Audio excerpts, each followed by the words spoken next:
So hey everybody, what's going on? Look, hope you guys and gals are doing well. My name is Terry and welcome back to the channel. Now, as many of you know, like a lot of other photographers out there, or like about, I would say about 95% of y'all out there, to do all of my editing and touch-ups and whatnot, I always use Lightroom and Photoshop. But lately, I've been on a kick to where I would much rather pay for software outright, like with the Perpetual license. I would rather do that than paying a monthly subscription to software, right?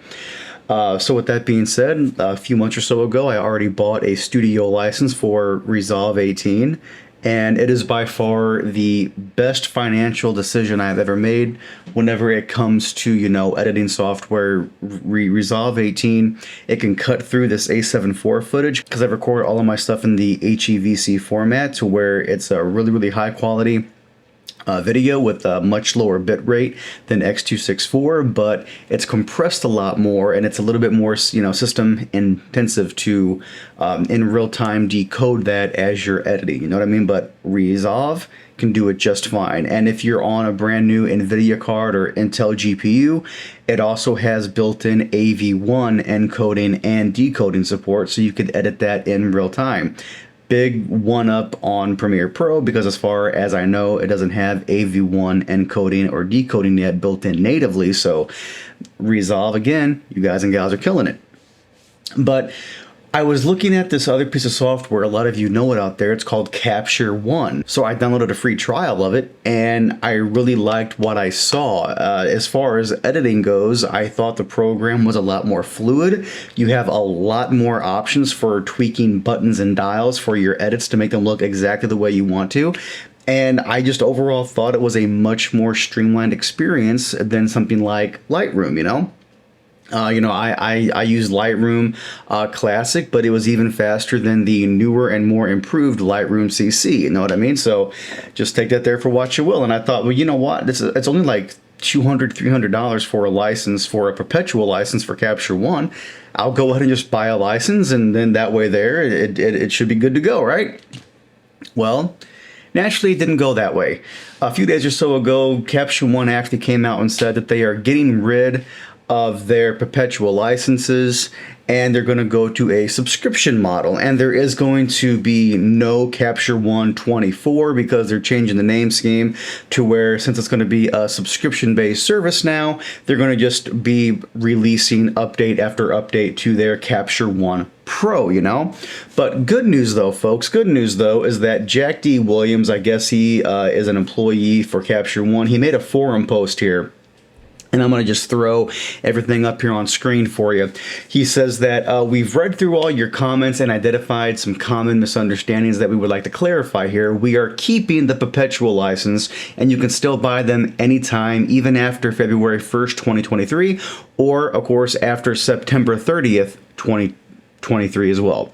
When we state there will not be a Capture One 24, it only means that we are changing the product's naming. We will continue to release versions of Capture One Pro that can be purchased as a perpetual license. Okay, now here's the thing though, folks. Here is the thing. That's great. So you're thinking, well, Terry, okay, there, just buy that perpetual license and you'll be good to go. No, you won't. See, with these new versions with the perpetual license and everything, you're not going to be getting feature updates with that perpetual license. In other words, if you buy, let's say, okay, just for sake of, getting things mixed up here, if you buy a Capture One Pro perpetual license now, you will be stuck with all of the features that that license comes with. And that might be great. And of course, you will still get security updates, optimization patches, all that stuff too. That's great. But what they're doing though is that they're holding the new features behind the subscription model, right? And if you want a new perpetual license for the newer version of the software, whenever it comes out that might have newer features that you want, you're going to have to pay full price for it. And a lot of people are upset about this, myself included. I really don't like it whenever new features like that are behind a paywall, especially if you're paying $300-$400 for a license for something, and then the only way you can get those new features is if you buy a whole brand new license in a year or two. Like, that's ridiculous. But the good news though is that they even say here is that you do not have to buy a new license if you don't want to. Like, let's say you buy a perpetual license right now and the next release or two that they put out doesn't really have the features that you want to upgrade to, or you don't think it's worth the extra money. You can keep using the version you have and you're still going to get, security updates and all that jazz. So that's not really a big deal. But again, though, let's say in 2 or 3 years, if a brand new version comes out, you have to pay a full price for that perpetual license again, or minus any kind of discount you might have with their loyalty program. You know what I mean? This here sort of kind of goes back to the question that everybody always asks me. Hey, Terry, why do you think the Adobe Creative Cloud is such, why do you think they have such a big market share? And it's because of stuff like this here. It's like, well, if we already have to pay a subscription for the Creative Cloud, and now this other piece of awesome software is going to a subscription, why would we pay for that sub whenever we can just keep our Adobe products, because that's literally what the entire industry uses, and it would just be easier to do that. You know what I mean? And once again, yes, they do say that if you already have a perpetual license for a version that you already love and you don't need the newer features, you can go ahead and keep using that and you'll get the updates for security and optimizations. That's great. But again, if you're working with a huge team, why would you pay a subscription to another company whenever the Adobe suite already has everything you need and probably more? You know what I mean? So yeah, personally, this does suck. I was actually going to look forward to, I was really looking forward to paying for a perpetual license for this software and using it to replace Lightroom, because I already have, again, a perpetual license for Resolve. So why wouldn't I want to change that out as well for my Adobe software, to where I can use something other than Lightroom to edit and export my raw photos from my Sony camera, And it's cool too, everybody, because I actually found a piece of software that it allows you to convert all of your custom Lightroom LUTs to Capture One format LUTs. And it was nice because it didn't mess with any of the color.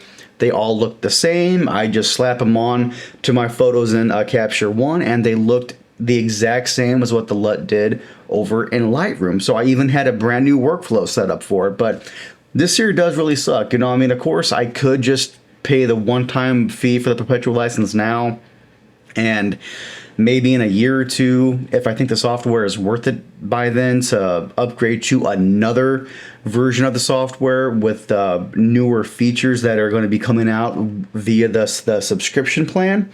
I could always do that, but I don't know.